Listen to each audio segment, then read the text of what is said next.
In this video, I want to break down 5 Amazon FBA product research secrets. Now, these are secrets that you can use to find your first or your product quicker and easier. Number 1, be very clear on budget and profit. Now, budget and profit are two completely different things. Budget is how much of a product and product launch can you afford.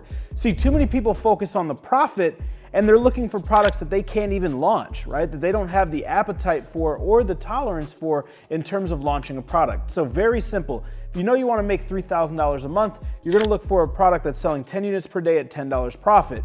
Now, if you know that you want to make $3,000 a month at 30% profit margins on Amazon, typically a rule of thumb is to multiply the number by the amount of margin. So if you multiply 3 by 3, that's 9, right? It's going to cost you around $9,000 for that launch. If that's not realistic, but half of that is, let's say around $5,000 to get started. If you cut that net profit in half, $1,500 will cost around $4,500 to $5,000 to launch. $1,500 every single month cash flow is not a bad place to start. I think too many people when they're getting started have unrealistic expectations, and this leads them to never starting or feeling like they're failing by comparing themselves to others. Remember, comparison is the thief of joy.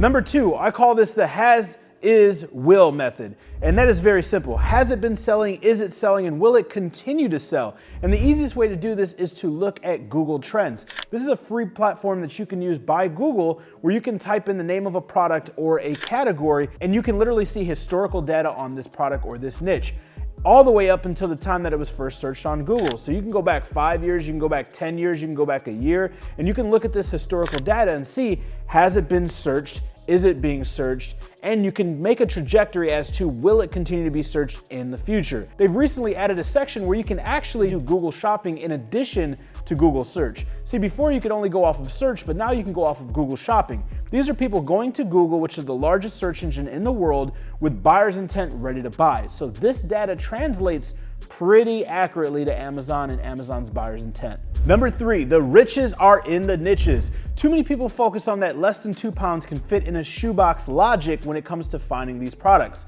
The riches are in the niches, and you can definitely make a ton of money with oversized products, irregular sized products, or even heavy products. But do your due diligence, because usually the larger or the heavier, it's going to cost more money to manufacture and more money to ship. You can also find riches in specific niches outside of size or the dimensions or the weight by looking and exploring some of these subcategories. I really like going on TikTok. I also like going on Alibaba and looking at main categories and then looking at the subcategory filters to see up and coming and even trending products that are doing hot right now. When you find these products, all you got to do is plug them into Google Trends and see, is there depth of market? Have they been selling? Have they been being searched?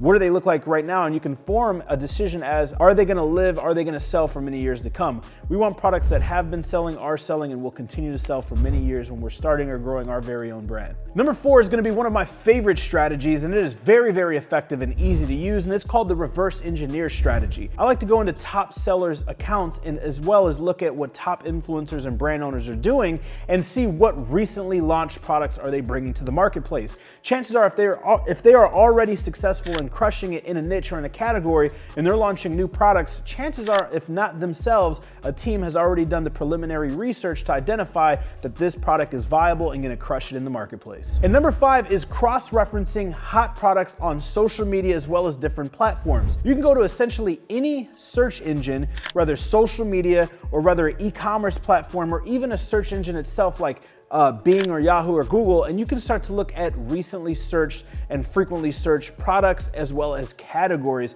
and you can start to see which ones are moving and which ones are shaking. In fact, Alibaba has a section called movers and shakers, most frequently bought, trending, so on and so forth. Now again, a rule of thumb is to look at Google Trends. If you see that there's no historical data whatsoever and the product is shooting up like this, you're not going to have enough data to form a data-driven decision. We don't want to lead with emotion. We always want to lead with data, because when you lead with emotion, you can have unpredictable results. And we want to be able to cross our T's, dot our I's, and mitigate risk with this business model as much as humanly possible. There you guys have it. That's 5 strategies and tactics that you can use right now today to find your first or your next product. If you got any value whatsoever, do me a quick favor, smash that like button, hit the subscribe button, and next to it, click the notification bell. That way you're notified every single week, 2 times per week. And we drop new videos on our series, 7-Figure Product Series, which is a YouTube exclusive series where we go behind the curtains reviewing products that are generating a minimum of 7 figures per year. I'll see you in the next video, and remember, you're only one product away.